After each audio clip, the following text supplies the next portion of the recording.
Senior officials from Election Commission of India, friends from media और विभिन्न संचार माध्यमों से जुड़े हुए देश के मतदाता, आप सबको सबसे पहले अभिनंदन, नमस्कार। आप सभी का इस प्रेस कॉन्फ्रेंस में स्वागत है। As you see, our team is now complete. All three of us are here and we are fully prepared. So now our request is to all the voters to get inked. Please, the entire team in the ECI is ready to ink the voters. Please join us. I think this is the most awaited press conference in this part of the year. We address you at a precious moment when we as a nation are set to reiterate our pledge to electoral democracy, when Indians will together express their will once again. This is historic opportunity for all of us. By the way, this year also marks a pivotal moment in the global landscape of democracies. 2024 is a year of elections across the world. Over 6 nations and people will vote across the hemispheres, across the date lines. However, India's elections have been like a pole star, both for its quantity and quality, and I'll elaborate it in detail in this conference. दुनिया के सबसे बड़े और सबसे जीवंत लोकतंत्र के रूप में भारत पर सभी का ध्यान केंद्रित रहता है, जहां चुनाव एक त्योहार है जिसमें लोकतंत्र के रंग उभरते हैं और देश के सभी हिस्से उसमें समावेश होते हैं। चुनाव का पर्व, देश का गर्व। Let me say in the very beginning that it is our promise to deliver a national election in a manner that we add to our global shine and remain a beacon for electoral democracies across the world. We are committed to give the nation a truly festive democratic environment.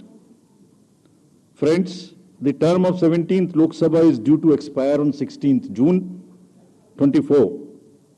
The term of legislative assemblies of Andhra Pradesh, Odisha, Arunachal, Sikkim are also due to expire in June 24. Jammu Kashmir assembly में भी चुनाव due हैं। We in the Commission understand with all humility at our command, that every election is a new test and failure is not an option.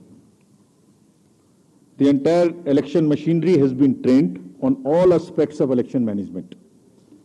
I had myself personally interacted with over 800 district magistrates across the length and breadth of the country. We have interacted with the SPs, DMs, commissioners, range IGs, political parties, enforcement agencies in Delhi and also while visiting the states. और पूरी states में इन सबके साथ समीक्षा करने के दौरान और उसके बाद हमें ये विश्वास है कि हम एक यादगार, स्वतंत्र, निष्पक्ष चुनाव एक पर्व के रूप में सबकी भागीदारी के साथ सुनिश्चित कराएंगे। Before I share the schedule, मैं आपको बताना चाहता हूं कि भौगोलिक, सांस्कृतिक, सामाजिक रूप से विविध इतने बड़े देश में चुनाव कराने के लिए हमने अपने आप को कैसे ओवर द 2 years पीरियड तैयार किया है। दुनिया के सबसे बड़े लोकतंत्र के चुनावों में लॉजिस्टिक्स और मटेरियल प्रबंधन ही अपने आप में एक बहुत बड़ी चुनौती है। तो let us show you what is the magnitude by which we are doing this elections. We have 97 crore registered voters, more than the combined voters of a few continents put together, America, Europe, Australia, all many put together. Over 10.5 lakh polling stations, and कितने लोग उसको conduct करते हैं? 1.5 crore polling officials and security officials conduct those elections. More than 55 lakh EVMs, 4 lakh vehicles, और अब तक हम क्या कर चुके हैं? 17 general elections to the parliament, 400 से ज्यादा असेंबली इलेक्शंस कर चुके हैं। ये इलेक्शन कमीशन का एक लीगेसी है। 16 presidential elections, 16 vice presidential elections, a truly gold standard. It's a gold standard in the entire election management. Friends, there is a qualitative leapfrog which Commission is ensuring, which would be shown by the outcomes of the 11 state elections which we have held recently. पिछले 1-1.25 साल के अंदर में 11 elections state assemblies के देश में हुए हैं, और आज जो हम नए जो 2024 में जा रहे हैं, तो इस दृढ़ता के साथ जा रहे हैं कि जो उनके आउटकम्स हैं वो आपको दिखा रहे हैं। पहले वो पीसफुल हुए, वायलेंस फ्री हुए। जो इसमें से 1-2 स्टेट में वायलेंस होती थी, वहां भी वायलेंस नहीं हुई। नियर जीरो रूपोल्स और कैंपेनिंग जो क्लटर है, जो नॉइज है, जो कैंपेन के दौरान होती है पॉलिटिकल पार्टी की, उसमें भी घटित देखने को मिली। कोर्ट केसेस रिड्यूस हुए, कोर्ट की टिप्पणियां जो अनावश्यक या हमारे ऊपर में होती थी वो कम हुई, सीजर्स बढ़े, और फेक न्यूज पर एक एक्शन लेने का जो तरीका था वो बहुत बढ़ा। और फेक न्यूज पर एक एक्शन लेने का जो तरीका था वो बहुत बढ़ा। तो लास्ट 2 इयर्स में इसको और रोबस्ट करने के लिए हमने क्या क्या किया है, ये हम आपको आज दिखाएंगे, और उसको कैसे बेहतर करेंगे ये भी दिखाएंगे। हम कहां पहुंचना चाहते हैं, इस इलेक्शन को किस तरीके से डिलीवर करना चाहते हैं, ये भी आपको लास्ट स्लाइड में दिखाएंगे। अभी जो इलेक्टरल साइकिल है उसमें हमने कितनी तैयारी की है, ये हम आपको आज शेड्यूल बताने से पहले बताना चाहते हैं। अगर देखा जाए तो इनपुट के रूप में हमारा जो इलेक्टरल रोल है वो प्योर होना चाहिए। ये फाउंडेशन है किसी भी अच्छे चुनाव के लिए। उसमें जिसको होना चाहिए वोटिंग में वो है, और जिसको नहीं होना चाहिए वो नहीं है। हमने इलेक्टरल रोल में बहुत मेहनत की है। इनपुट के तौर में material, manpower, technology, training, इतनी चीजें लगती हैं। प्रोसेस के रूप में जो डिसरप्टिव चैलेंजेस हैं, muscle power, money power, misinformation, MCC violation, और reaching out to the missing voters, urban apathy, youth apathy, और ओवरकमिंग ऑपरेशनल चैलेंजेस, जिसमें reaching in inaccessible areas in this wide country, and what outcomes we want, that is what is we will tell you little later also. तो पहला जो input है ये एक मोज़ेइक है जो देश की वोटर्स की, इलेक्टर्स की पिक्चर है। क्या दिखाती है ये? It's a very diverse mosaic. 96.8 crores are the total electors in the country, of which 49.7 crore are male and 47.1 crore are female. और जो यंग वोटर्स हैं, बहुत मेहनत की हमने पिछले साल में, वो 1.82 करोड़ फर्स्ट टाइम वोटर्स इस बार इन चुनावों में वोट देने के लिए हमारे इलेक्टरल रोल्स में हैं। और अगर इसको हम 20 से 29 साल के वर्ष में देखें, वो भी तो यंग ही हैं, कोई अभी बड़े तो हुए नहीं हैं, तो 18 से जो 29 हैं वो करीब 21.5 लाख वोटर हैं। 1.80 करोड़ 18 से 19, और 20 से 29 में 19.74 करोड़, यानी 21.5 करोड़ वोटर्स एब्सोल्युटली यंग, जो कि डेमोक्रेसी में भाग लेंगे और अपना फ्यूचर अपने से डिसाइड करेंगे, because they are the biggest stakeholders in the democracy, because they have a larger time to contribute in the society. अगर हम देखें तो बहुत इंक्लूसिव करने के लिए there are 88.4 lakh persons with disabilities who are part of our voter list. We have made a special effort कि जितने हमारे मतदाता हैं उस तरह के उनको हम अपने इलेक्टरल रोल में लेके आए। 82 लाख लोग ऐसे हैं जो 85 वर्ष से ऊपर हैं, और वो हमारे प्राउड मतदाता हैं। We feel very proud to have them with us. और उसमें से 2,18,000 लोग देश में 100 वर्ष से अधिक के मतदाता भी हैं जो हमारे इलेक्टरल रोल में। सो द मोज़ेइक इज, ट्रांसजेंडर्स भी हैं 48,000। तो मोज़ेइक इज लाइक 18 से 19, 20 से 28, 85 transgenders, person with disabilities, and in the entire country, length and breadth of the country. इस रिगरस जो प्रोसीजर है, इसको बनाने में कितनी मेहनत लगती है, ये मैं दिखाना चाहता हूं कि हर स्टेज पे इलेक्टरल रोल के प्रिपरेशन करते समय पॉलिटिकल पार्टीज को इन्वॉल्व किया जाता है, ताकि कोई हमसे ये ना प्रश्न कहे कि आपने अपने से इलेक्टरल रोल बनाया और हमें बताया भी नहीं। So when the electoral roll preparation starts, we make a draft publication, we give 2 copies free of cost to the political parties. उसके बाद जितने फॉर्म 6, फॉर्म 7, फॉर्म 8 नया नाम जुड़ने के, डिलीशन के, मॉडिफिकेशन के, मेरा नाम बदल है, घर बदल गया, वो सब की कॉपी हम शेयर करते हैं, उसके मिनट्स बनाते हैं। और इस बार हमने और जोर दिया कि बूथ लेवल एजेंट्स अगर पॉलिटिकल पार्टी हमारे BLOs के साथ लगाना चाहें तो लगाएं। और across the length and breadth of the country, all the district magistrates, we are absolutely confident that silently we were working. सबने पॉलिटिकल पार्टीज के साथ में हर डिस्ट्रिक्ट में कम से कम 1, 2, 3 मीटिंग्स की हैं, उनको सारे ड्राफ्ट रोल्स दिखाए हैं, दिखाने के बाद जितने ऑब्जेक्शंस हैं वो उनको पूरा किया है और उसके मिनट्स बना के रखे हैं। Friends, we are very confident that and we are conscious that a very solid electoral roll is the foundation stone on any election, and we are ready to go with this. We have also worked on the women voters. Women voters का जो gender ratio है वो बढ़ के अब 948 हो गया, which is again a very healthy sign of women participation increasing in our electoral cycle. राज्य, देश के 12 राज्य ऐसे हैं जहां आज 1000 से ऊपर जेंडर रेशियो है, यानी महिला वोटर्स की संख्या मेल से ज्यादा है। और जैसे मैंने अभी आपको बताया था कि 1.89 नए वोटर्स हमने जुड़े हैं, उनमें से 18 से 19 में 85 लाख हमारी लड़कियां हैं, फीमेल वोटर्स हैं। So they are going side by side, and this is again a very healthy sign that women are also equally participating in our election. और जैसे women participation है, ऐसे ही youth participation is another area which the commission is very conscious and commission is also consistently focusing on. 13 से जो 1.8 करोड़ मैंने आपको बताया, 19 crore voters 20 से 19, और जिस किसी की भी उम्र 1 जनवरी 2024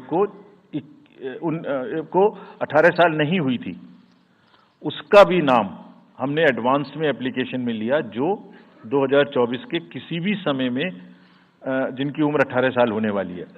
and you would be happy to note that out of 13.4 lakh advance applications which have come to us, around 5 to 6 lakhs are such who will complete the age of 18 by 1st of April 2024, और वो भी हमारे voter उस समय तक बन जाएंगे। यानी the roll would be as much updated on 1st of April कि कोई भी छूटे नहीं। नेशनल आइकन्स को बड़ी संख्या में हमने यूथ को अपने साथ जोड़ने के लिए इस कार्य में लगाया है। हमें विश्वास है कि यूथ न सिर्फ वोट करेंगे बल्कि हमारे एम्बेसडर्स भी बनेंगे। जो इन्फ्लुएंसर्स हैं वो भी हमारे साथ जुड़ेंगे, वो अपने साथ यूथ एक के साथ अपने 10 दोस्तों को भी लेके आएंगे। और इस बार हम कन्विंस्ड हैं अपने डिफरेंट आउटरीच एक्टिविटीज की वजह से कि वो हमारे साथ ज्यादा से ज्यादा जुड़ेंगे।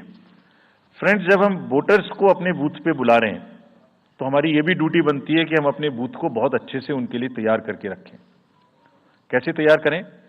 हर बूथ पे पीने का पानी होगा, टॉयलेट होगा, मेल एंड फीमेल अलग, साइनेज होगा, पर्सन्स विद डिसेबिलिटी के लिए रैंप होगा, एक व्हील चेयर होगी, हेल्प डेस्क होगी, वोटर फैसिलिटेशन सेंटर होगा, और शेड भी होगा, सफिशिएंट लाइट भी होगी। यानी minimum basic facilities would be available at all the polling stations, और these polling stations will be set up across the length and breadth. उत्तर में हिमालय की बर्फीली चोटियां हों, या दक्षिण में कन्याकुमारी का समुद्र तट, पश्चिम में राजस्थान के रेगिस्तान से लेके अरुणाचल के जंगल और मेघालय के वेटेस्ट रीजन, इलेक्शन कमीशन देश के हर कोने में प्रजातंत्र को मजबूत बनाने के लिए अपने पोलिंग स्टेशन, अपने पर्सनल को लेके जाएगा, and we will take democracy to every corner of the country, and we are sure that we would make it a very overwhelming experience for our voters. And then the voters delight, polling station इस तरीके के मिलने चाहिए जिसमें ये सभी चीजें आपको मिलें। Then how would we ensure that it is also inclusive? Inclusive in the sense 85 plus जितने वोटर्स हैं उनके हम घर जाके वोट लेने के लिए तैयार हैं। नॉमिनेशन से पहले सबके घर में हम फॉर्म 12D पहुंचाएंगे। देश के कुछ हिस्से में घर से वोटिंग हो चुकी है असेंबली इलेक्शंस में, कुछ राज्यों में अभी नहीं हुई है। अब इस बार पूरे देश में पहली बार ये व्यवस्था एक साथ लागू होगी कि जो 85 वर्ष से ऊपर के मतदाता हैं, जो पर्सन्स विद डिसेबिलिटी हैं 40 इयर्स एंड 40% से ज़्यादा की जिनको डिसेबिलिटी है, वो सब के पास हम फॉर्म पहुंचाएंगे। अगर वो ये ऑप्ट करेंगे कि वो फॉर्म वो बूथ पर नहीं आना चाहते, घर से करना चाहते, तो हम घर में जाएंगे, एक आदमी का वोट लेने घर में जाएंगे। हालांकि हमारा तजुर्बा यह है कि ज़्यादातर लोग उस एज के बूथ पर आना चाहते हैं, because they have consistently been part of our democracy. उनको वॉलंटियर्स और व्हील चेयर की सुविधा वहां उपलब्ध रहेगी। नाउ जब ये बूथ बनाए तो हमने अपने पर्सनल को, जो टीम्स हैं, उनको बहुत अच्छे से ट्रेन करके तैयार किया है। They are sentinels of democracy. I mean हमारे जितने एम्प्लॉयज हैं वो सब तैयार रहेंगे इस बात के लिए कि that wherever it takes they will walk an extra mile so that voters don't have to mile. पहाड़ के बर्फ में भी जाएंगे, जंगल में भी जाएंगे, नदी में भी जाएंगे, घोड़े पर भी जाएंगे, काठ के ब्रिज पर भी जाएंगे, हेलीकॉप्टर से भी जाएंगे, हाथी से भी जाएंगे, बर्फ में भी चलेंगे, म्यूल से भी जाएंगे। सिर्फ हर जगह पहुंचेंगे इसलिए ताकि वोटर अपना वोट दे सकें। मैं इसी क्रम में आगे थोड़ी अर्बन एपैथी की भी बात करूंगा। हम इतनी जब मेहनत करते हैं जाने में, हम देखते हैं जहां घर के नीचे बूथ है वहां पे बहुत सारे लोग वोट देने नहीं आते। ये उनके लिए भी एक उदाहरण है कि वो ये समझें कि वोट देना कितना जरूरी है। अगर हम 10 लोगों के लिए, 5 लोगों के लिए बूथ बना के इतनी मेहनत से जा सकते हैं, तो आप घर के नीचे उतर के जो 2 किलोमीटर के रेडियस में आपके पास बूथ है उसमें वोट देने जरूर आएं। Friends, we are also very conscious about the sustainable elections as our responsibility towards the environment. तो एनवायरमेंटली सस्टेनेबल इलेक्शंस हों, इसके लिए भी हमने डायरेक्शंस अपने इलेक्शन मशीनरी को दी है। वेस्ट मैनेजमेंट किसी भी पोलिंग स्टेशन पे पोलिंग के बाद में दिखाई नहीं देना चाहिए। आप उसको कलेक्ट करें, डिस्पोजल करें और टीम्स के साथ में send them to various disposal thing. It's part of the material arrangement. Minimal use paper का करें। मैक्सिमम हमारी ई बुक्स लागू हैं, आप कभी भी हमारी वेबसाइट पे देख सकते हैं, हर सब्जेक्ट पर ई बुक है। More and more carbon footprints को हम कम से कम किस तरह से कर सकते हैं, recycling, more and more less and less paper work, all that is what is our commitment to the environment. We are also greatly leveraging technology in 3 verticals for the help of the voter, for the help of the election management agencies, machinery, and also for the political parties and candidates.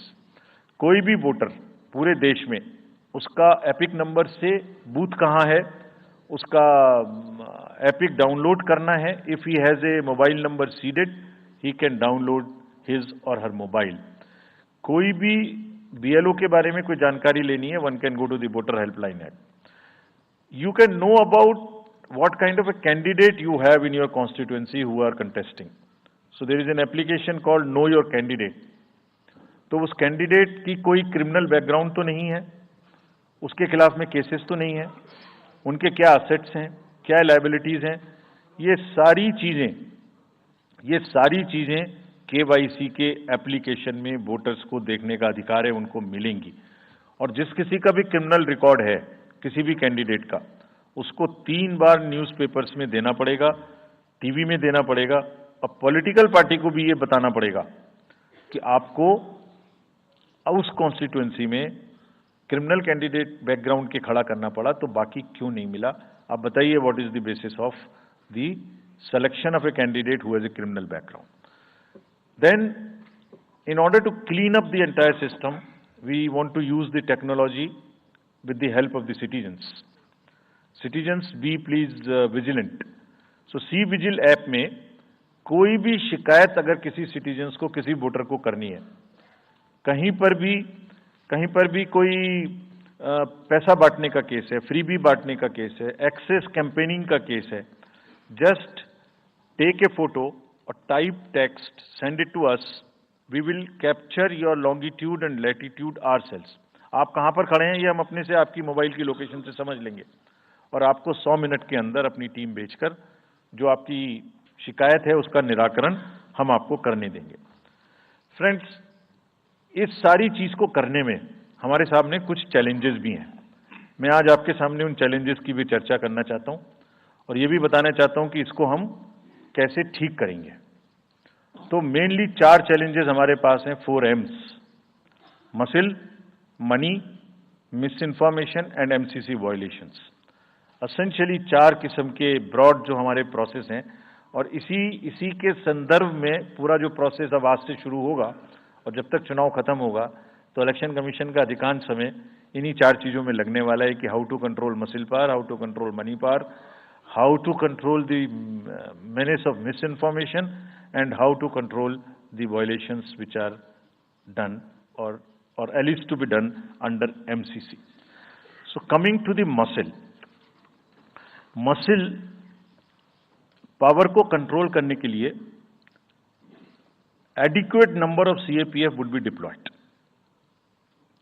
24/7 एक नया प्रयोग हम इस बार कर रहे हैं।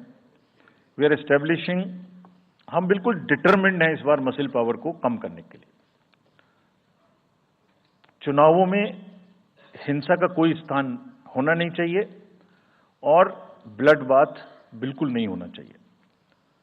जहां भी हिंसा बची है, चाहे वो प्री पोल हो, चाहे वो ड्यूरिंग कैंपेनिंग हो, चाहे वो पोस्ट पोल हो, we are committed to kind of be very very alive to this situation और जो भी हमें सख्ती से करना होगा इसके लिए हम करेंगे ताकि ये प्रोविजन ना रहे। हर डिस्ट्रिक्ट में एक कंट्रोल रूम बनाया गया है जो उसमें 5 किस्म के फीड्स होंगे: TV, social media, webcasting which is on the booths, 1950 की लाइन जिससे शिकायत आती है, and grievances portal. So, one senior officer would be available in the control rooms in every district to look at these 5 feeds. जहां से भी, और C vigil, 6th C vigil, जहां से भी कोई शिकायत मिलेगी उस पर सख्त कार्रवाई की जाएगी। एवरीवेयर अक्रॉस द कंट्री हमने बड़ी सख्त ताकीद दी है कि डिस्ट्रिक्ट मजिस्ट्रेट्स, SSPs अपने एरिया में हिंसा को ना होने दें। जितने नॉन अवेलेबल वारंट्स आज की डेट में हैं, पुलिस उनको ऑलरेडी हमारी विजिट्स के साथ साथ ऑलमोस्ट एग्जीक्यूट कर चुकी है, कर रही है। साथ ही जितने हिस्ट्री शीटर्स हैं उनको भी बहुत तेजी से देख रही है। There is also a network of check post which have been set up in the international border, in the interstate border and on the notes from where some kinds of irregular, illegal goods can move across the states. In some international borders, there is also a drone-based checking which will happen. We are fully committed that हिंसा का कहीं कोई उपयोग नहीं होना चाहिए। हमने district magistrates को बहुत सख्त हिदायत दी है कि जितने लोग 3 साल से ऊपर हैं उन सबको आप बदल दीजिए पहले, और accountability starts from the head of the district, not below. ये उनका काम है कि जो नीचे हैं वो उनको देखें। किसी भी प्रोसेस में वॉलंटियर्स और कॉन्ट्रेक्चुअल स्टाफ किसी भी स्टेट ने लगाए वो इस्तेमाल नहीं होंगे। बहुत सारी स्टेट्स ने टेम्परेरी वॉलंटियर्स और कॉन्ट्रेक्चुअल स्टाफ को लगा के रखा है, वो किसी भी स्टेज में इस्तेमाल नहीं होंगे। डबल वोटिंग, इम्पर्सोनेशन की भी शिकायत आती है। बहुत सख्त हिदायत दी गई है कि अगर इम्पर्सोनेशन के केसेस आए तो आरपी एक्ट की सेक्शन में उनके खिलाफ एक्शन लें। साथियों, बहुत ही डिटर्मिनेशन के साथ हम हिंसा मुक्त चुनाव देना चाहते हैं। चुनाव में हिंसा की कतई गुंजाइश नहीं है। राष्ट्रपति महात्मा गांधी जी ने कहा था, मैं हिंसा का विरोध करता हूं क्योंकि उससे पाया हुआ समाधान बहुत कम वक्त के लिए होता है और उससे पैदा हुई नफरत हमेशा के लिए।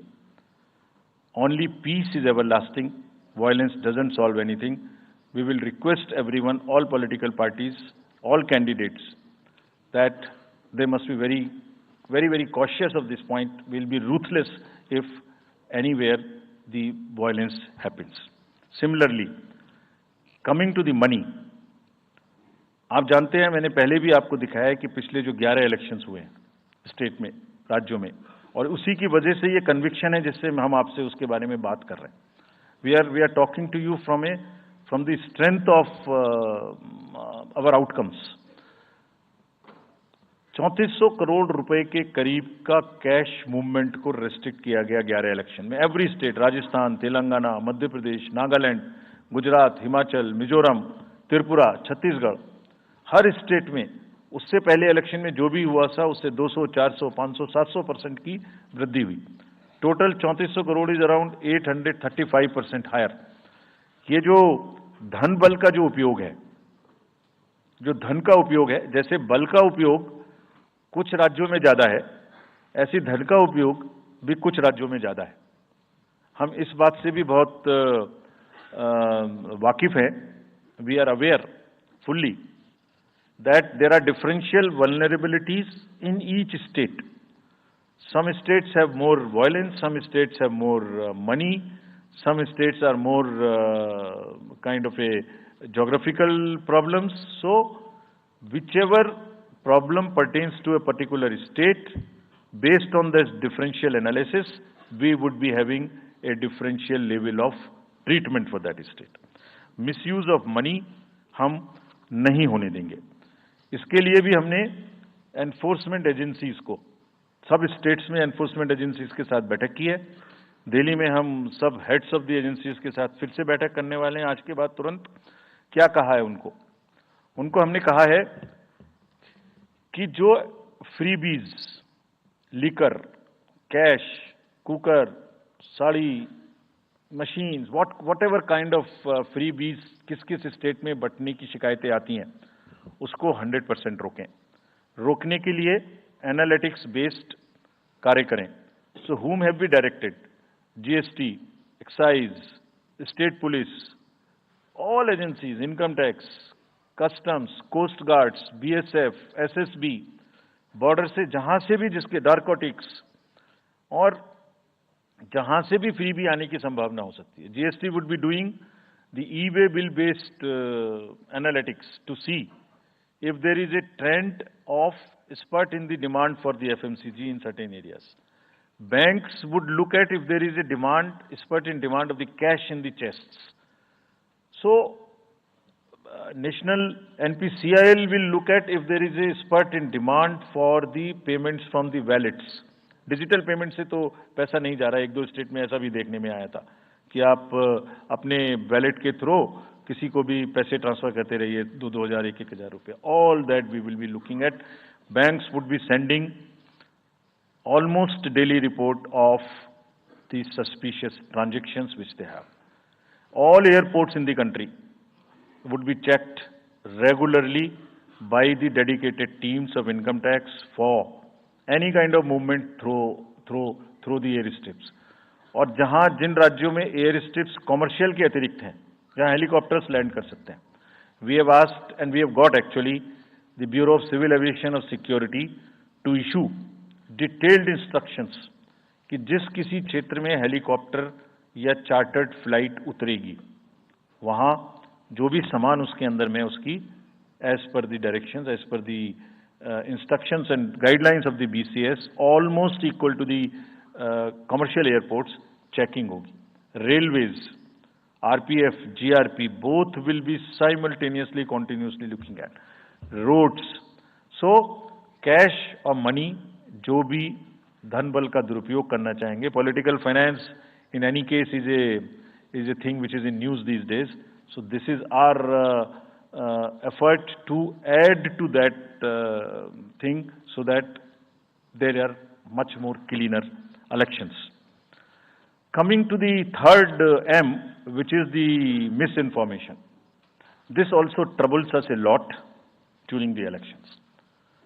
While we are conscious of two facts, that the social media helps us in taking out our outreach programmes, जितना हम यूथ, विमेन, वोटर्स को अपने पास लाने की कोशिश करते हैं, उस मीडियम को यूज करते हैं. We are also conscious that on social media, in democracy, there is a full freedom to criticize anybody, including criticizing us. Why not? If we are doing wrong, criticize us. But you should not be allowed to create fake news which is not based on facts, because it can disturb the public order. ये अफवाहें फैलाते हैं. तो हमने सबको instructions दी हैं किस किस्म का इंस्टीट्यूशनलाइज तरीका किया है. ये कुछ इस तरीके की नई चीजें हैं जो इस बार के चुनाव में सबको देखने की मिलेंगी. मैंने मसल पावर के बारे में भी बताया, मनी पावर के बारे में भी बताया, मिस इन्फॉर्मेशन के बारे में. तो ये जो प्रोसेस है इलेक्शन का, जो आज से शुरू हो रहा है काउंटिंग के बीच तक, जिसमें शोर शराबा, गंदगी की संभावना बनी रहती थी, वो हमारा प्रयास है कि कम से कम हो. उसके प्रति हम बहुत ज्यादा सजग रहें. इसमें क्या करेंगे? Under Section 69 and 79(3) of the IT Act, authorized authority of each state is empowered to ask for takedown of the social media posts. In almost all states, authorized officials have been appointed or are being appointed. In each district, we have done thorough trainings as to how to deal with this kind of a menace. So this is on the preventive side. But there is also a promotional side. All our entire machinery will now react to whatever is coming by facts. We will try and join the issue instead of being in the background. If somebody is trying to do a fake kind of a narrative, which is disturbing the level playing field, which is disturbing the public order, or which is not based on the facts, and which has crossed the line of the criticism, we would be also joining them. We will also launch very soon on our website something called Myth versus Reality.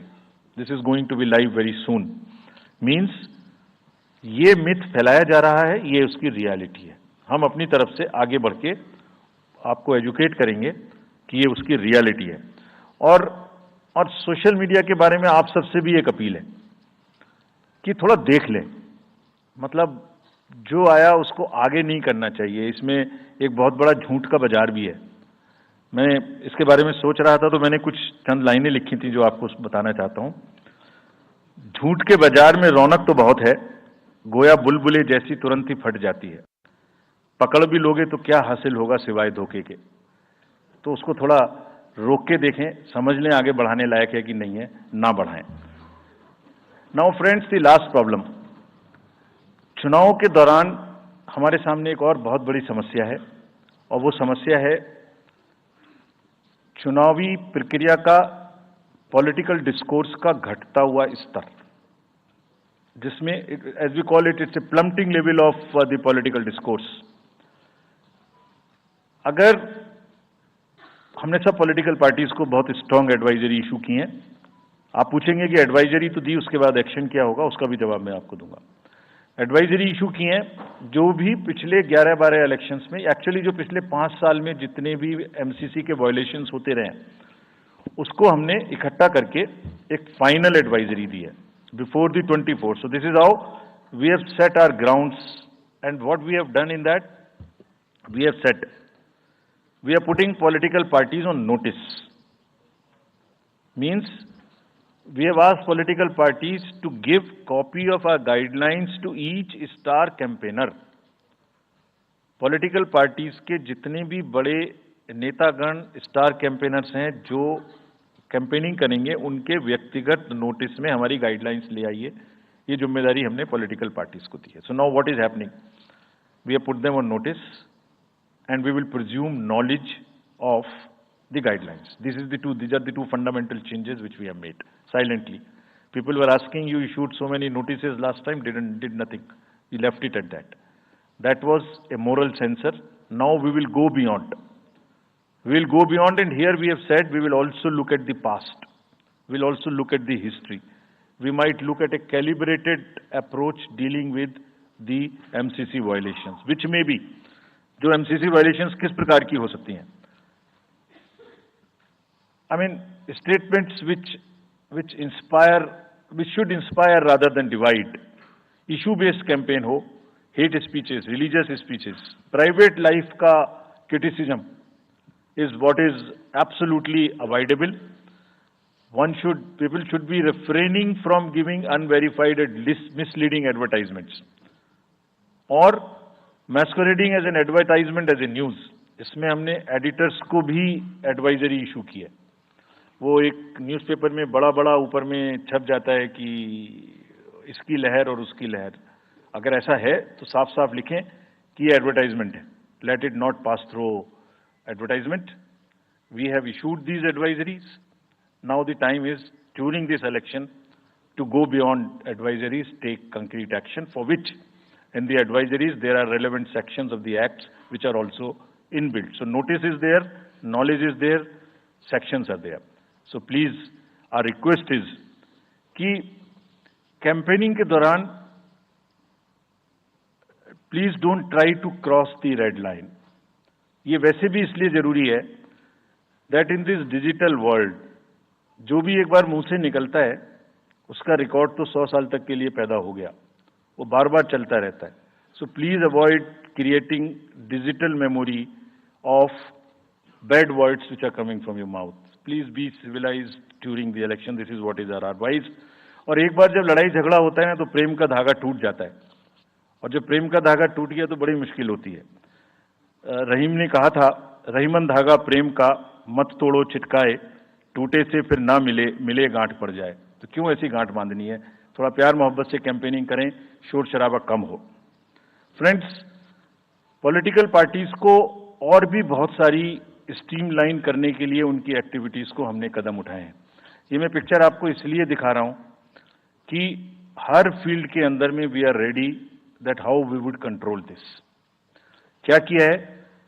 Around 537 registered unrecognized political parties have been taken out of the political space. वो क्या करती थी? किसी के नाम में candidate खड़ा कर दिया, गाड़ियों की परमिशन ले ली, दूसरा कोई यूज कर रहा है, किस्म किस्म की भांति एंटाइटलमेंट ले लिया, भांति भांति का वो they were cluttering the political space, crowding out the genuine persons. So that is what it has been done. सारी फाइनेंशियल जितने भी अकाउंट्स हैं पॉलिटिकल पार्टीज के और जितनी भी कंट्रीब्यूशन रिपोर्ट्स हैं वो सब डिजिटाइज्ड फॉर्म में हमारे पास आएंगी, ऐसा हमने उनको कहा है. डायरेक्शंस दे दिए, इट इज स्टार्टेड कमिंग. तो जो भी पॉलिटिकल फाइनेंस की चर्चा देश में चल रही है उसके साथ साथ ये भी कार्य पीछे से बैकग्राउंड में चल रहा है, because commission always believes in the transparency in the political financing. Plumbing level I have already said. We have also asked the political parties to be very, very respectful to the persons with disabilities in their discourse, not to use the abusive words, also to not use children at all during the campaigning. बच्चे नहीं है इसलिए कि उन्हें campaigning में लाया जाए. We will be very strict if anybody does that. We are also giving advisories to political parties that have internal organizational structures within your party, within the parameters and in a right form. Friends, we are appointing 2,100 observers. जितनी चीजें मैंने आपको बताई, ये सब चीज को field officers तो करेंगे ही करेंगे. हम 2100 ऑब्जर्वर्स को अपॉइंट कर रहे हैं और इस बार उनको हमने क्या खास सख्त हिदायत दी है. और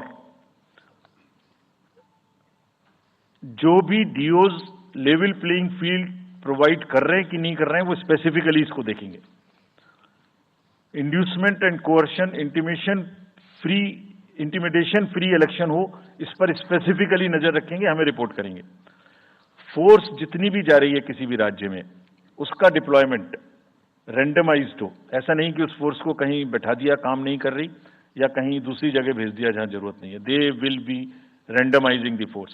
entire election machinery will be randomized in the presence of the observers. Now, having done all this, what are the,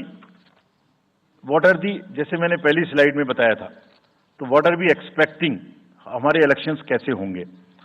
So let me show you this, what is our effort what is our endeavor as a last slide, let me tell you.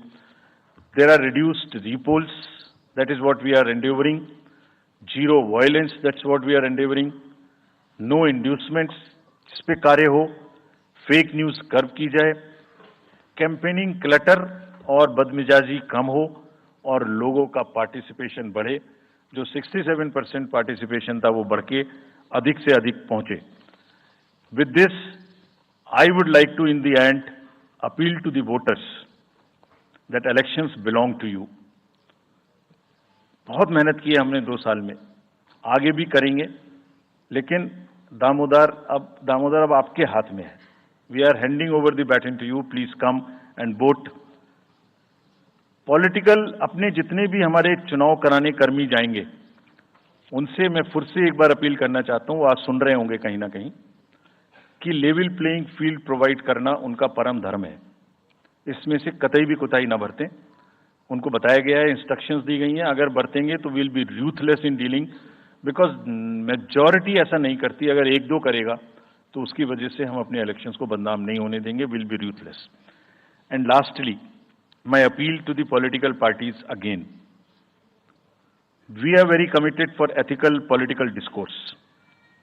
I would like parties to again appeal that please maintain decorum in campaigning and refrain from abuses and personal attacks. राजनीतिक दलों को बहुत personal attack से बचना चाहिए. फिर मुझे बदर साहब का एक शेर याद आता है, दुश्मनी जमकर करो लेकिन ये गुंजाइश रहे.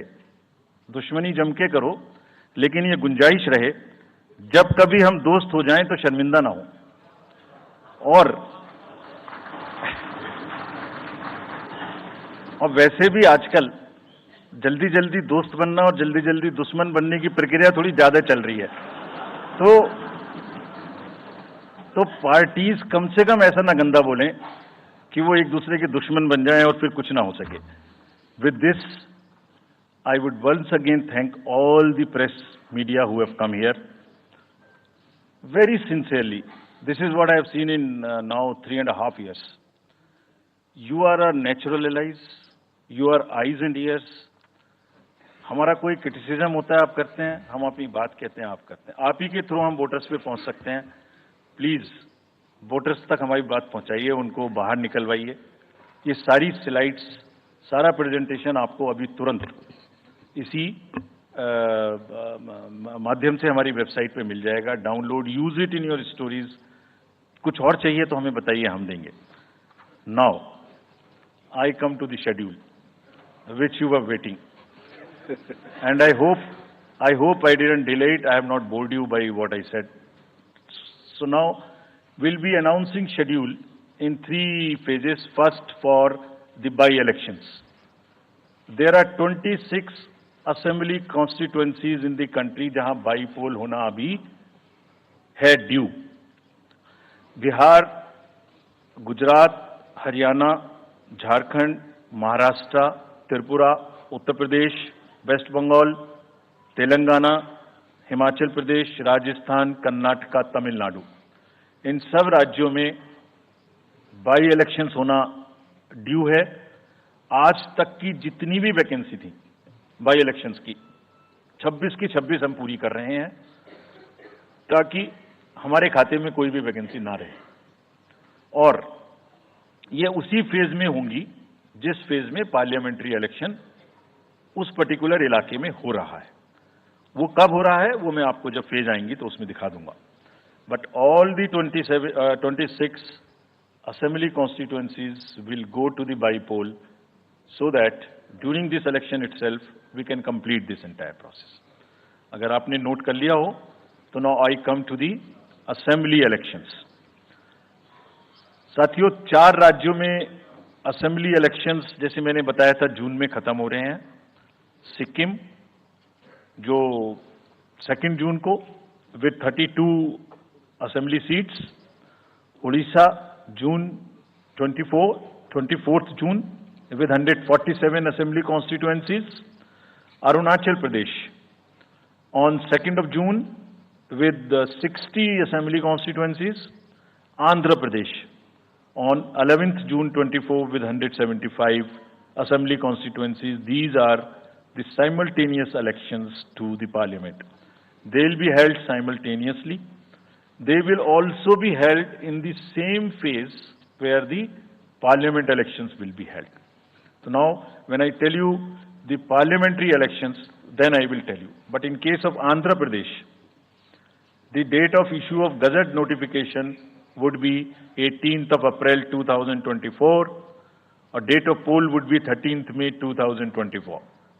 तो आंध्रा के केस में नोटिफिकेशन 18 अप्रैल 24 को होगा और date of pole 13th May 24 को होगी। इसके बाद अरुणाचल प्रदेश में डेट ऑफ गजट नोटिफिकेशन 20 मार्च को होगा और डेट ऑफ पोल 29 अप्रैल को होगी। 20 मार्च को गजट नोटिफिकेशन, 29 अप्रैल को डेट ऑफ पोल, सॉरी 19 अप्रैल को, 20 मार्च 19 अप्रैल। इस प्रकार सिक्किम में भी 20 मार्च और 19 अप्रैल, 20 मार्च को नोटिफिकेशन, 19 अप्रैल को डेट ऑफ पोल। उड़ीसा में first notification, this will be conducted in phases, and first phase would be on 18th April and date of poll would be 13th May. Fifth phase में होगा second phase of the Assembly of Odisha 26th April and 20th May. Then sixth phase and seventh phase also Odisha would have the assembly elections. Sixth phase being on 29th April and 25th May elections. ये सब आपके साथ में हम अभी share कर रहे हैं ताकि आपको लिखने में, रिपोर्ट करने में इसको आसानी हो। Coming to the general elections to the Lok Sabha, जो विश्व का सबसे बड़ा लोकतांत्रिक त्योहार है, सबसे बड़ा लोकतांत्रिक त्योहार, biggest, 543 parliamentary constituencies, of which 84 are reserved for SCs and 47 are reserved for STs. तो इस 543 पार्लियामेंट्री कॉन्स्टिट्यूएंसीज के महात्योहार में शेड्यूल बताने से पहले सभी वोटर्स का फिर से हाथ जोड़ के आग्रह, अनुरोध, गुजारिश that please join for the voting, come on the day of voting, छुट्टी मनाने ना जाएं, जरूर आ जाएं। Schedule of the Lok Sabha poll, phase 1, we'll do it in 7 phases as was done last time. 7 phases. Phase 1 will start from 20th March notification, 5 days from now, and last date of withdrawal would be 30th March and date of poll would be 19th of April. इसमें phase 1 का schedule एक दिन से हमें 2 बार करना पड़ रहा है, फिर बिहार के लिए वहां एक फेस्टिवल है, तो नोटिफिकेशन की डेट सेम है, लेकिन बस लास्ट डेट ऑफ विड्रॉल हमें 30 मार्च की जगह 2 अप्रैल सिर्फ बिहार की फर्स्ट फेज के लिए करनी पड़ रही है, क्योंकि वहां त्योहार है। और 19 अप्रैल को यहां वोटिंग होगी और पूरी कंट्री में 4 जून को काउंटिंग होगी। So phase 1 this will look like this. ये मैप भी हम आपको प्रोवाइड कर देंगे। अभी ये जो येलो पोर्शन है ये ऐसा दिखाई देगा। तो इसमें जो फेज 1 का जो मैप है, इसमें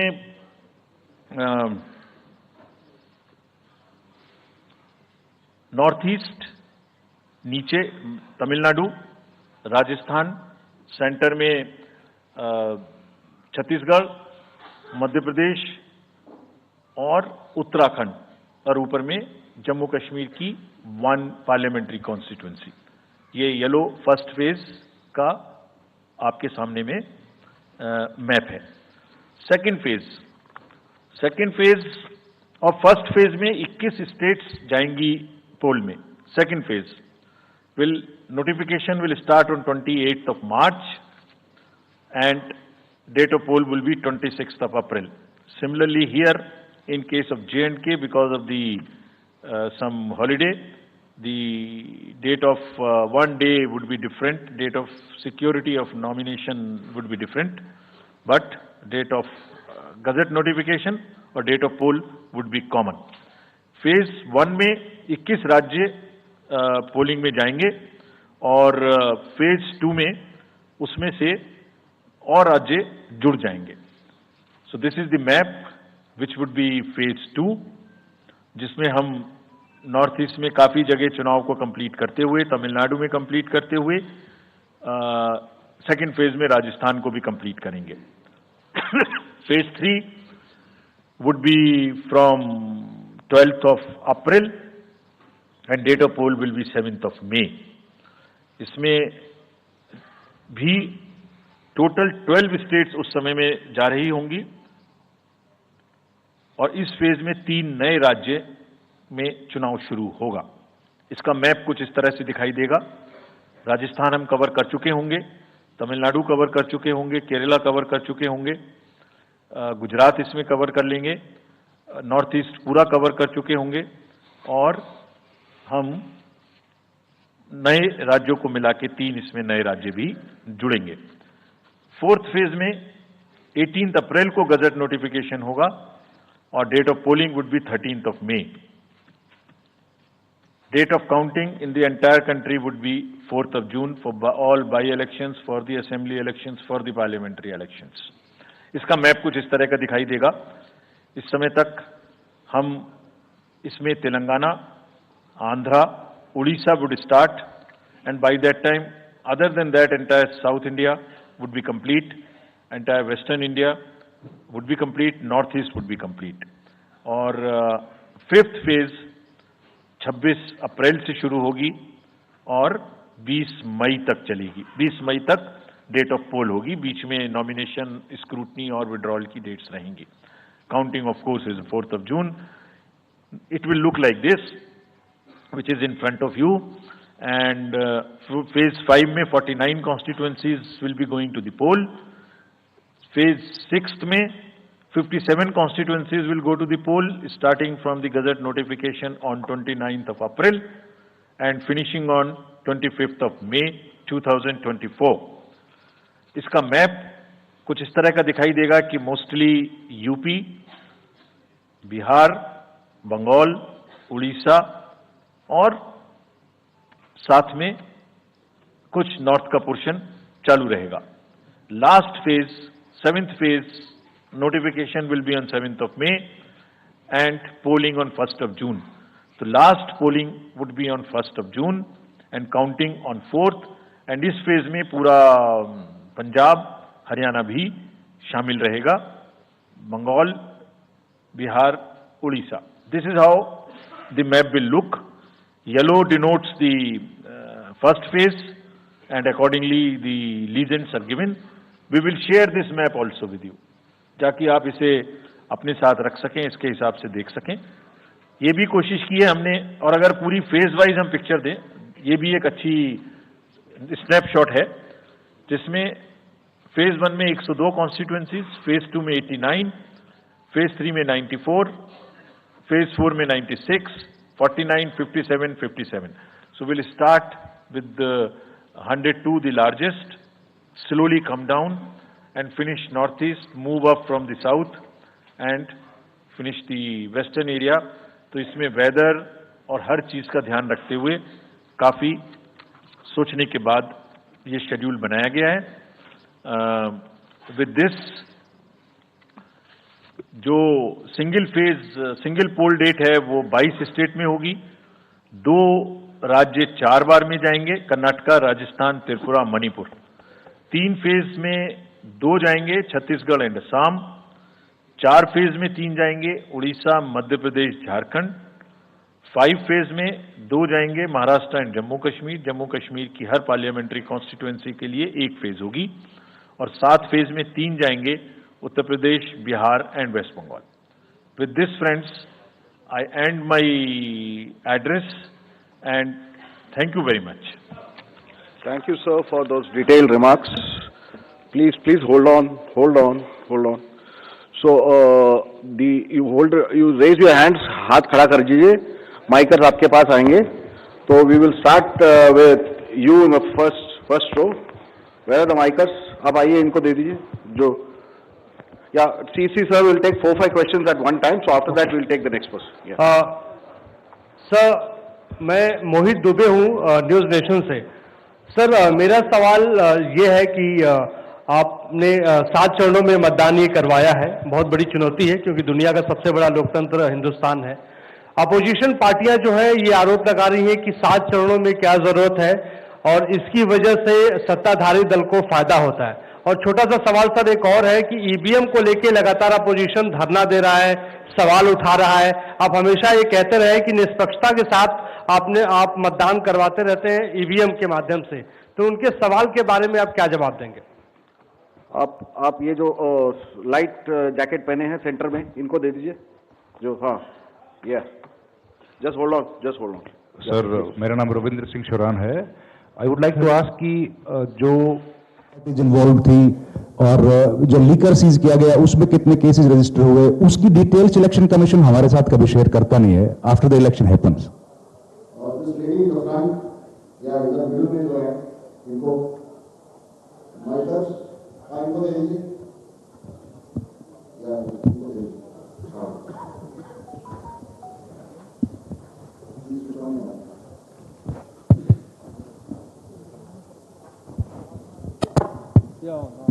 Great. Samir Hussain from BBC News. This is an incredible feat to try and get every person who's eligible to vote. I'm wondering how much money is being spent, and in addition, what is the biggest concern in terms of these elections? Okay. The lady in the fourth row there, the black dress, उनको देखिए, Michael. हाँ, उनको जो बीच में है, वो lady जो. हाँ. Yes.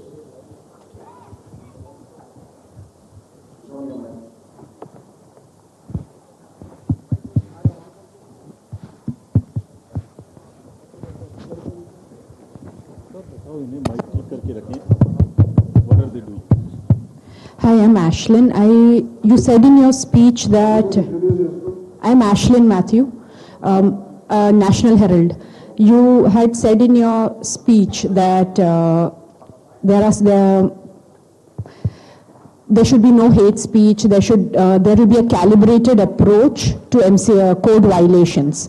But there have been several complaints against the Prime Minister and Amit Shah, but none of the EC has not taken action against them. But you have taken action against the opposition leaders.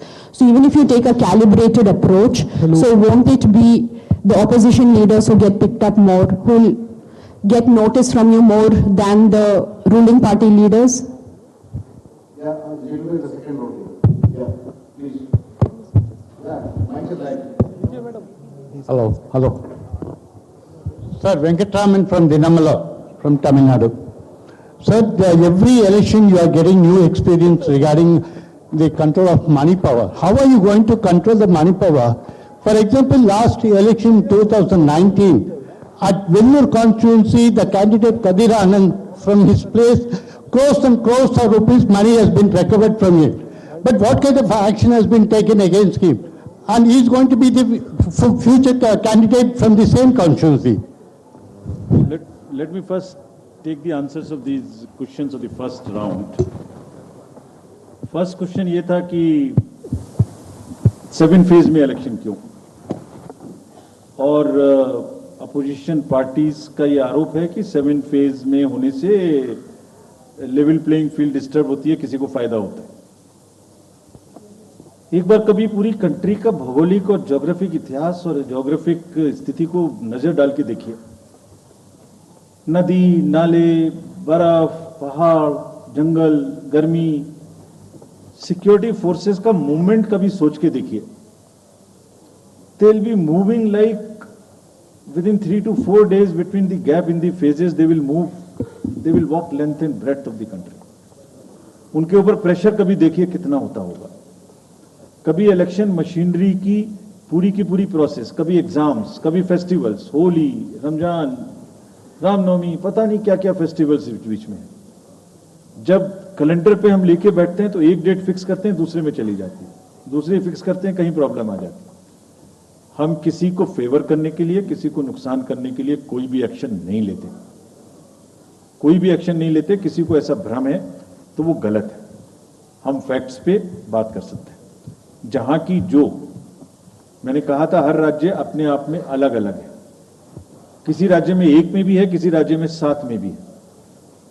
जिन राज्यों में 7 में है वहां का विस्तार बहुत बड़ा है, नंबर ऑफ पार्लियामेंट्री कॉन्स्टिट्यूएंसीज बड़ी हैं, कंटेस्टेशंस ज्यादा हैं, इसलिए वो 7 में है। My friend from the Tamil Nadu has asked, वहां 1 में है, लेकिन वहां दूसरा चैलेंज है जिसके लिए what he has talked about, there is a challenge of money power in that particular state, and as I mentioned, we are extremely careful of what he has asked. If you learn it from the assembly elections which happened in another southern state recently, we have been able to cure that menace of money power to a very large extent, and we would control this. Please don't be worried.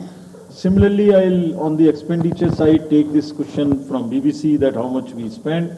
Each candidate is allowed to spend in the parliamentary constituencies up to 80 lakhs, up to limit, and in the assembly up to 90, up to 90 lakhs, and in the assembly up to 38. So if you combine amongst the candidates, that's the upper limit, which is the expenditure. You have asked about, somebody asked about EVMs. EVMs के बारे में मैं बहुत बार बता चुका हूं, लेकिन ठीक है, आपने फिर क्वेश्चन पूछा है तो, और देश में एक ऐसा अभियान भी चल रहा है जिसको बताना भी जरूरी है, इसलिए मैं थोड़ा विस्तार में बता ही देता हूं। वैसे बहुत बार बता चुका हूं, 40 बार लगभग इस देश की संवैधानिक courts, high courts and supreme courts EVM के ऊपर में जितनी चुनौतियां हुई हैं उनको देख चुकी हैं। चुनौतियां किस प्रकार की हुई? ये हैक हो सकती है, चोरी हो जाती है, 19 लाख मिसिंग है, इसमें दिखाई नहीं देता है, ये कंप्यूटर से खराब हो जाती है, रिजल्ट्स बदल सकता है, मैनिपुलेट हो सकता है। हर बार संवैधानिक कोर्ट्स ने इसको रिजेक्ट किया है। क्या कहा है? कभी कहा कि इसमें वायरस लग ही नहीं सकता, no question of introducing virus. कभी कहा इनवैलिड वोट्स नहीं हो सकते, कभी कहा रिगिंग इज नॉट पॉसिबल, कभी कहा कि when there is section 61A in the RP act which empowers the use of the EVM, जब तक वो खत्म ना हो तब तक ये प्रश्न उठाना गलत है। कभी कहा कि EVMs are foolproof devices for counting and allegations of tampering are baseless. कभी कहा कि आप 1 के बदले 5 वीवीपैट गिनिए, वो हमने शुरू कर दिया। अब तो ये आ गया है नतीजा कि कोर्ट्स ने जुर्माना लगाना शुरू कर दिया। दिल्ली हाई कोर्ट ने मिस्चीवियस कहते हुए 10,000 रुपए का जुर्माना लगाया, फिर माननीय उच्चतम न्यायालय ने 50,000 रुपए का जुर्माना लगाया। अभी फिर रिसेंटली माननीय उच्चतम न्यायालय ने एक पिटीशन खत्म की है। कितनी बार सुनेंगे? क्यों बार बार वही बिलाप करना है? कोई चीजें तो हमसे पूछिए।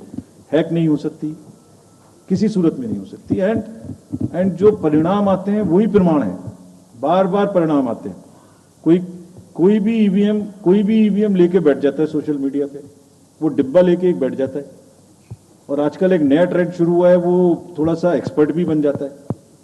आजकल 1-2 एक्सपर्ट भी चल रहे हैं सोशल मीडिया पे, वो कहाँ की डिग्री है, कहाँ के एक्सपर्ट हैं, थोड़ा देखना भी चाहिए। वो बताते हैं कि ये डिब्बा है, वो टूल बॉक्स जैसा डिब्बा होता है, उसके अंदर में क्या है पता नहीं है, उसमें से एक गत्ते के डिब्बे में से एक स्लिप भी निकलती है। वो धरना भी हो जाता है कि ये स्लिप बदल गई, मैंने यहाँ बटन दबाया था और यहाँ ही गलत निकल लगी। भाई आपने क्या दबाया था, किसी को बताया था क्या? क्या निकला, किसी को बताया था क्या? अरे संविधान कोर्ट्स कह रही हैं। अच्छा, जितनी बार हमसे आप पूछेंगे उतनी बार हम उसका एक क्वेश्चन लेके आपको FAQs में डाल देंगे। 100+ क्वेश्चंस हैं। और भाई political parties have come into existence because of the EVMs. There are many smaller political parties which in the age of the ballot papers might have not come into the existence. It was the fairness and the political parties know in the heart of their hearts. सब EVMs का 3-3 बार mock poll होता है, candidates के सामने में होता है।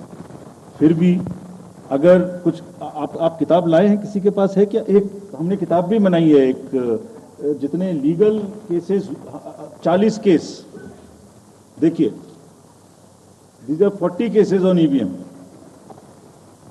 इसमें FAQ भी है, आप सब लीजिए इस किताब को हमसे, इसमें FAQ भी है और इसमें फ्लो चार्ट्स भी हैं। देखिए हमारी वेबसाइट पे है ये, थोड़ा पढ़ने का तो कष्ट करिए, खासतौर से जो एक्सपर्ट महोदय हैं, वो बहुत सारे एक्सपर्ट्स हैं यहाँ, मतलब कंट्री में कोई भी बन जाता है, किसी पे कोई रोक नहीं है। हमने इसमें चार्ट भी लगाया है कि कितनी बार सत्ता में रहने वाली पार्टियां ईवीएम ने बदल दी। तो मुझे भी ईवीएम पे फिर मैं रात सोच रहा था ये प्रश्न तो आएगा जरूर, तो फिर रात को मैंने कुछ लिखा अपने हाथ से, वो फिर आपको सुनाता हूं। अधूरी हसरतों का इल्जाम, अधूरी हसरतों का इल्जाम हर बार हम पर लगाना ठीक नहीं। ये ईवीएम कह रही है, मैं नहीं कह रहा हूं।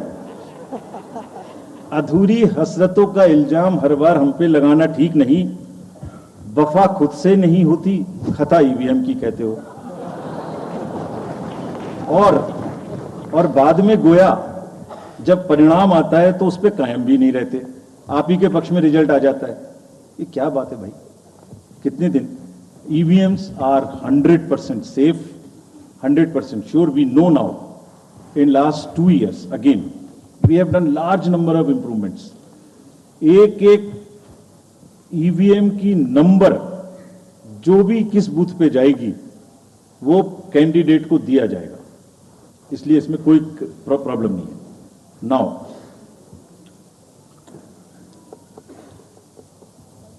जो एमसीसी के बारे में प्रश्न पूछा, जिसमें आप ये पूछना चाह रहे हैं कि हम बायस्ड होके किसी के खिलाफ एक्शन लेते हैं, किसी के खिलाफ नहीं लेते, यही आप प्रश्न बेसिकली पूछना चाह रहे हैं। पूछना नहीं चाह रहे हैं, आरोप लगा रहे हैं, जिसका मुझे जवाब आपको देना चाहिए।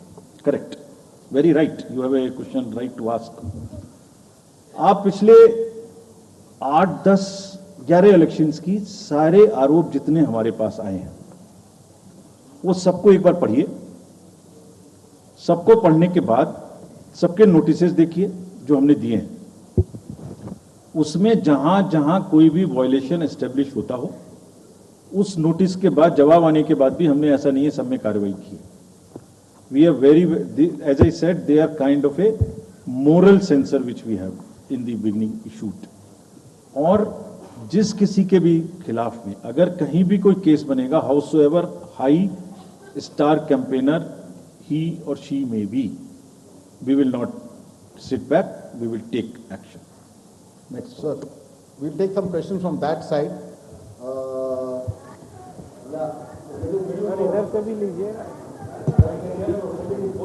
माइक को बोलिए थोड़ा जल्दी दें, माइक के लोग थोड़ा जल्दी दें। हेलो जी,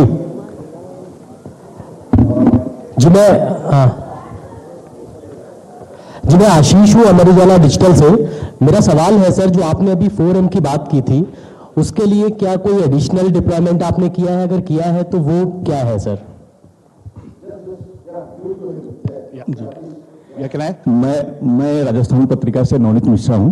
अभी इलेक्टोरल बॉन्ड पे जिस तरीके से घमासान मचा हुआ है और सुप्रीम कोर्ट ने भी उस सिस्टम को खत्म कर दिया है, और जो चुनावी चंदे की जो पारदर्शिता की बातें होती है तो उसके लिए वो सिस्टम लाया गया था। तो आयोग का अगला कदम क्या होगा, क्योंकि इसके बाद से कैश की चुनौती है वो बढ़ेगी चुनाव में। Sir, Sunil Prabhu from NDTV. Just two, three points, because you just now made a comment that every EVM has a number, and your own commission had asked for a totalizer.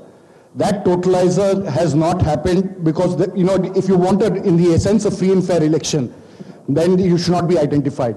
The others, you said disclose.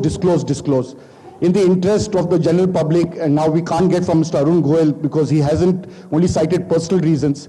In the best interest of the commission, would you be able to disclose what exactly happened? Why did Mr. Arun Goel, who worked with you and sadly is not here today in this entire process, if you can come clean about what exactly happened, what were the differences that led to his sudden and abrupt exit?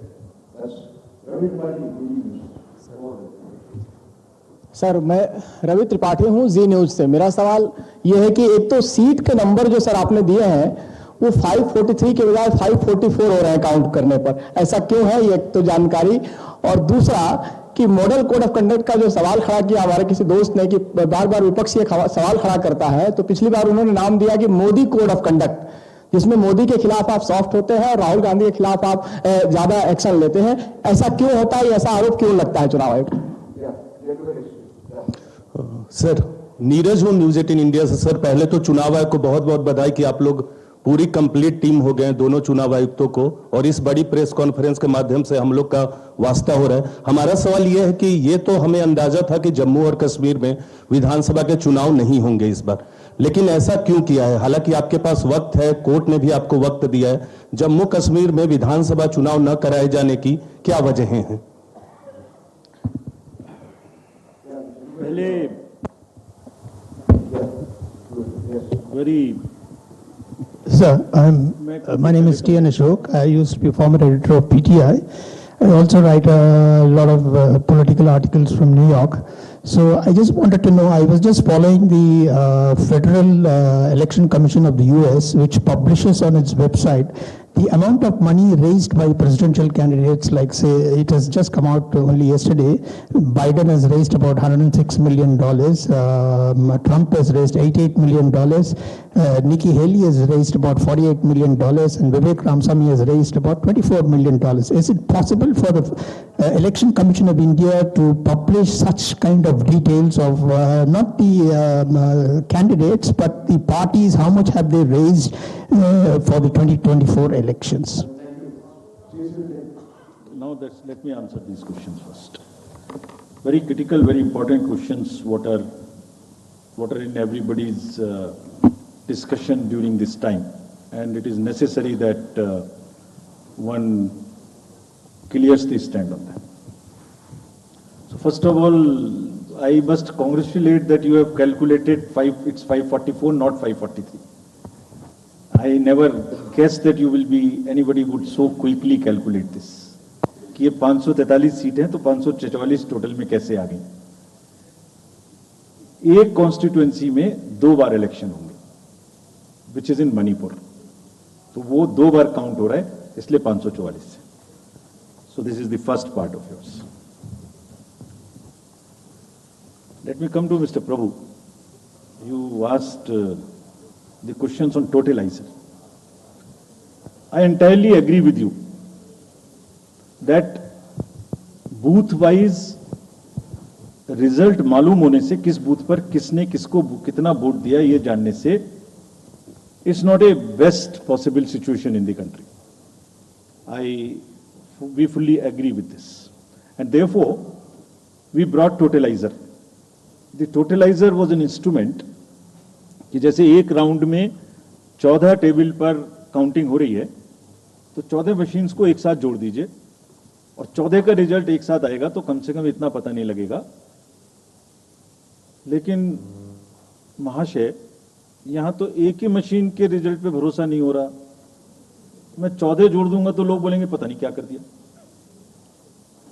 Late the political system mature itself. The need is to introduce totaliser. We are ready to introduce it. Technology is ready. But let one has to work in the entire landscape.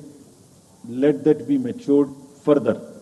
We prepared the machine to take votes of the migrant workers remote voting. The prototype is ready. Machine can take 72 polling assemblies together.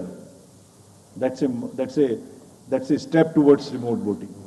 We are also ready at some stage for remote voting through electronically, through blockchains and all. But let such things take time to assimilate, to adjust. एक समय होता है हर idea का. So perhaps the time for this idea has not come. It is a little premature. But yes, it can tackle that in.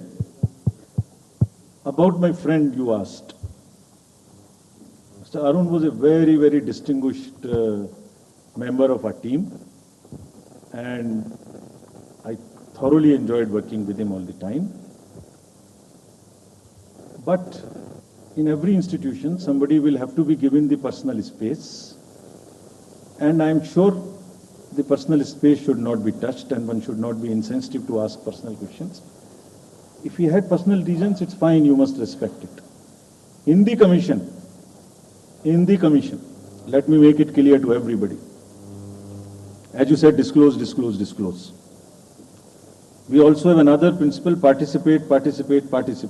Involve all political parties. So in the commission, we have a very sound tradition, not today, of large, and I must thank this to my predecessors, worthy predecessors.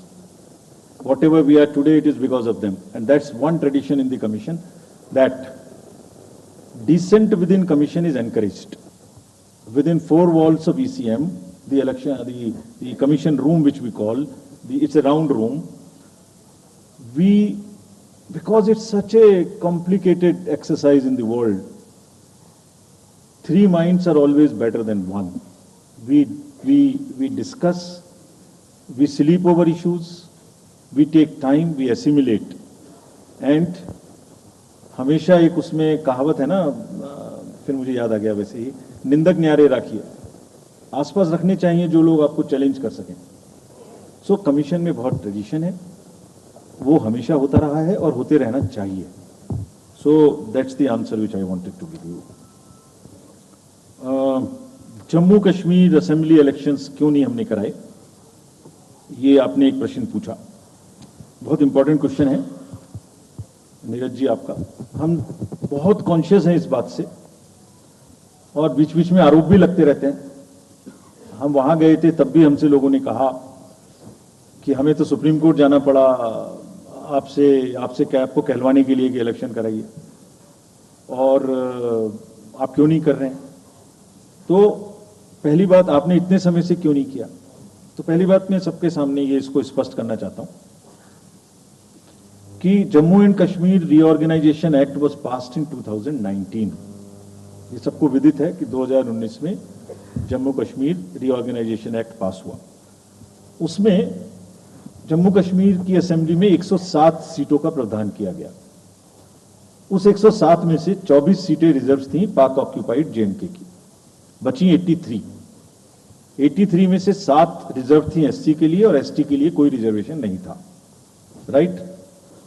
2022 में उसके बाद delimitation commission आया और उसकी reports को accept करके notify किया गया. उसने इन सीटों की संख्या में परिवर्तन कर दिया. तो another act change this number of seats. क्या हो गया, 107 से बढ़ के 114 हो गई, 24 उसमें पाक ऑक्यूपाइड जेके की रही, 90 बची, तो 83 से बढ़ के 90 हो गई और 9 सीट एसटी के लिए रिजर्व कर दी गई. ये नया फीचर क्रिएट हो गया. और साथ ही साथ 2 सीट माइग्रेंट्स के लिए रिजर्व कर दी गई, जिसमें से 1 वुमेन की थी. और उसके बाद 1 सीट का नॉमिनेशन अलाउ किया गया, जो कि पीओके से डिस्प्लेस्ड लोग जो इंडिया में हैं उनके लिए वो रिजर्व की जाएगी. और ये सारे, इसका मतलब reorganization act and delimitation act were not in sync, and therefore there was no occasion for the commission to conduct the election till that happens. When did that happen? That happened in December 2023 by amendment in the J&K reorganization act. तो हमारा metre कब से चालू हुआ है? दिसंबर 2023 से metre चालू हुआ है चुनाव कराने का. असेंबली और पार्लियामेंट में चुनाव कराने के लिए हम जेएनके के सभी पॉलिटिकल पार्टीज ने हमसे कहा, ऑल, कि आप हमारा चुनाव पार्लियामेंट के साथ करेंगे. वी रेस्पेक्ट दैट, और हम समझते हैं कि हमारी ड्यूटी है हम उसे कराएं. सारी एडमिनिस्ट्रेटिव मशीनरी ने टुगेदर एक स्वर में कहा कि सर हम एक साथ नहीं करा सकते. उन्हें पूछा क्यों, तो उनका आंसर था कि जब असेंबली कॉन्स्टिट्यूएंसी के चुनाव साथ साथ में होंगे तो एक असेंबली में लगभग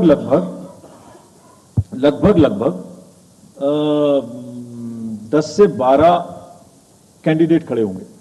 सो 90 इंटू 12 करीब 1000 कैंडिडेट हो गए. और जेएंडके में सिक्योरिटी की वजह से हर कैंडिडेट को कम से कम 2 सेक्शन फोर्स प्रोवाइड करनी पड़ती.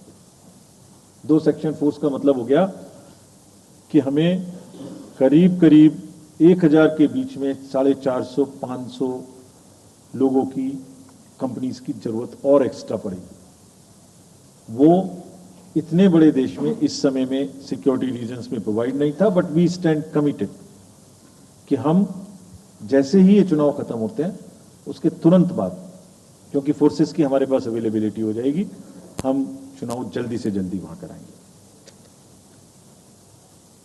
Last question again, erectile bonds and चुनावी चंदा, और जो somebody asked from this side as to how the disclosures can be made through the political parties as to how much they collected. So, as regards electoral bonds, Commission has always been in favor of transparency right from the stage when we submitted our stand in the Honorable Supreme Court.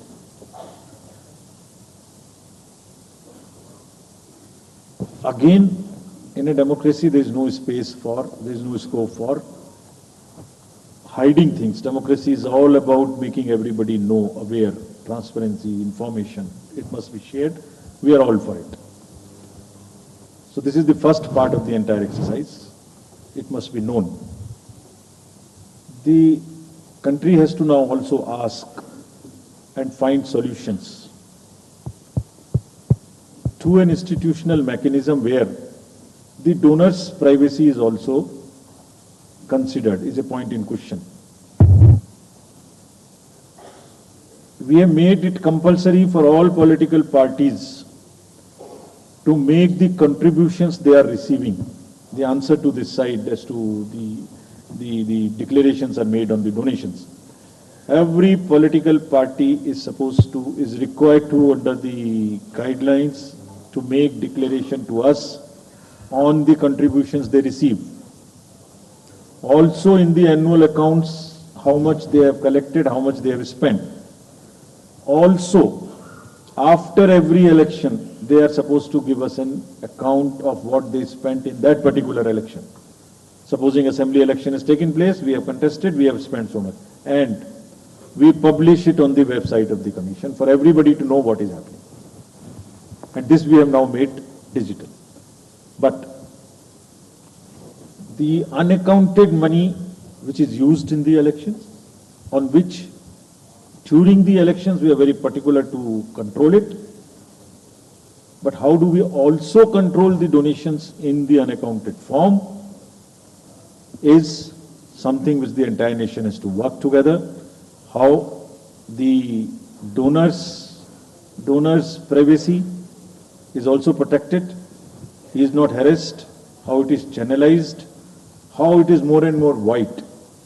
In the digital age, there must be almost no scope. It must be a very, very less cash economy. I am speaking from my old finance days, but it must be very, very less cash economy, and therefore one has to think of it, and I am sure some better system will evolve where it becomes like that. Yes. So should we take Last another round. Yes, Last sir. round. Last round of Good evening, questions. sir. The lady at the back. Yeah. Good evening, sir. This is Ritika from the Indian Express. You're not audible.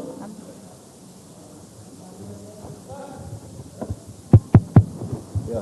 Sorry. Good evening, sir. This is Ritika Chopra from the Indian Express. I have a question regarding Manipur. There's been this huge displacement of people on account of the ethnic strife. There are people who've been displaced living in relief camps and haven't come back home. What steps are is the Commission taking to ensure that people actually turn out to vote in their respective constituencies? And secondly, sir, as far as the disclosure of data with regard to electoral bonds is concerned, was the Commission expecting SBI to also share data pertaining to the unique bond number? Because what you got was just date of purchase, name and amount, and party name, date of redemption and amount. Can you introduce yourself? This is Ritika Chopra from the Indian Express. Thank you. Gentleman in the orange shirt. Yeah, please. मैं Krishnamohan Sharma Bharat express से। मेरे दो सवाल हैं। जिस मुहिम में आप लगे हुए हैं कि वोटिंग परसेंटेज बढ़े, One question. You don't have to. या आई सिंपल क्वेश्चन। एक क्वेश्चन सर कि क्या वो समय आएगा हमारे देश में कि 12वीं का बच्चा जब पास हो तो उसको साथ साथ वोटर आई कार्ड मिल जाएगा? और दूसरा सवाल एक ये है कि क्या हमारे देश में मैंडेटरी वोटिंग हो पाएगी कभी? The lady in the light blue shirt, last two. Yeah.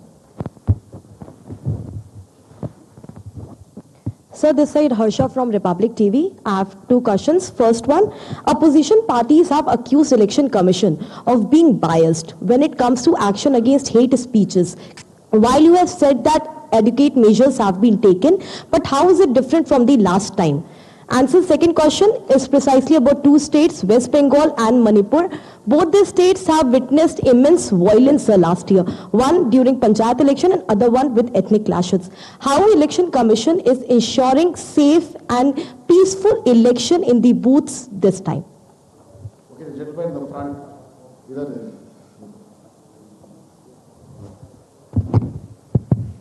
Here, I'm George Kalivaril from Deepika Malayalam Daily. Mine is a half question and a request also.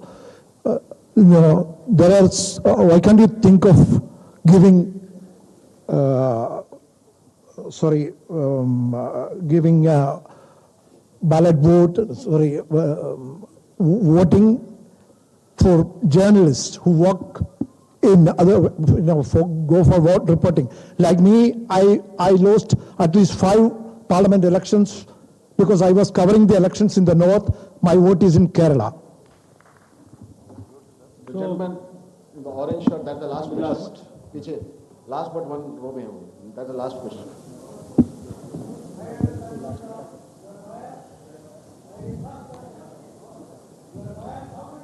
Coming. Yes. Sanjay Sharma, आज तक से हूं मैं। मेरा एक सवाल तो ये है कि निर्वाचन आयोग ने बहुत मार्मिक और बहुत व्यावहारिक अपील की है राजनेताओं से कि वो नफरत के बाजार में मोहब्बत की दुकान खोलें। तो इसकी कितनी अपील का असर लग रहा है कि वो कर पाएंगे? और दूसरा ये कि इलेक्टोरल बॉन्ड्स में अगली स्कीम किस तरह से इसको और पारदर्शी बनाया जा सकता है? क्या आयोग के पास भी ऐसा कोई इंतजाम है क्या? उनका भी एक ले लीजिए उनका लीजिए You are biased. You can't do that. लीजिए। I am Professor D.S. Agarwal and I am a nominee of राष्ट्रपति 2012. उस समय मैंने प्रणब मुखर्जी का नॉमिनेशन कैंसिल कराया था। तब ये प्रॉमिस किया था, सवाल है। तब ये प्रॉमिस किया था कि एमपीज की जगह वोटर प्रपोजल होंगे। आपने अभी तक अमेंडमेंट नहीं किया।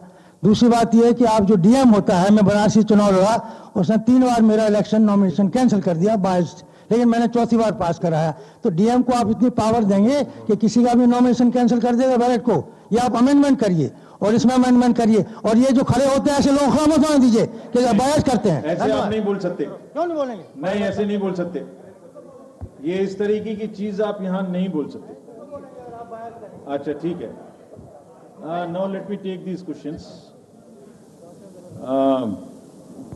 12वीं क्लास के बच्चे के बारे में आपने पूछा एक प्रश्न।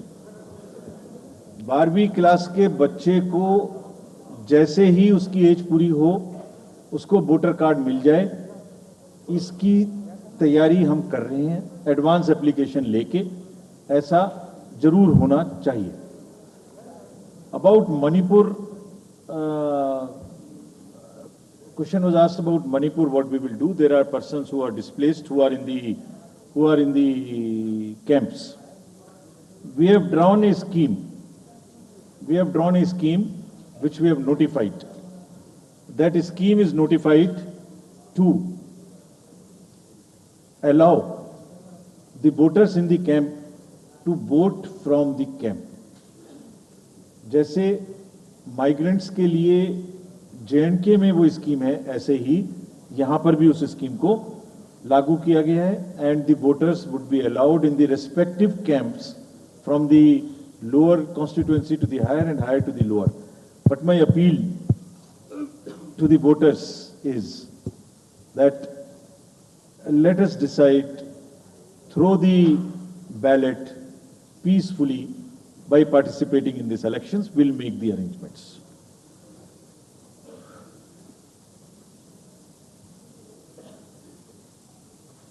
So, postal ballot तो अवेलेबल है प्रेस को, है? हम इशू कर सकते हैं, ये हम उपलब्ध कराएंगे। चलिए, thank you very much. Thank you, sir. That brings us to the end of this press conference. I would like to thank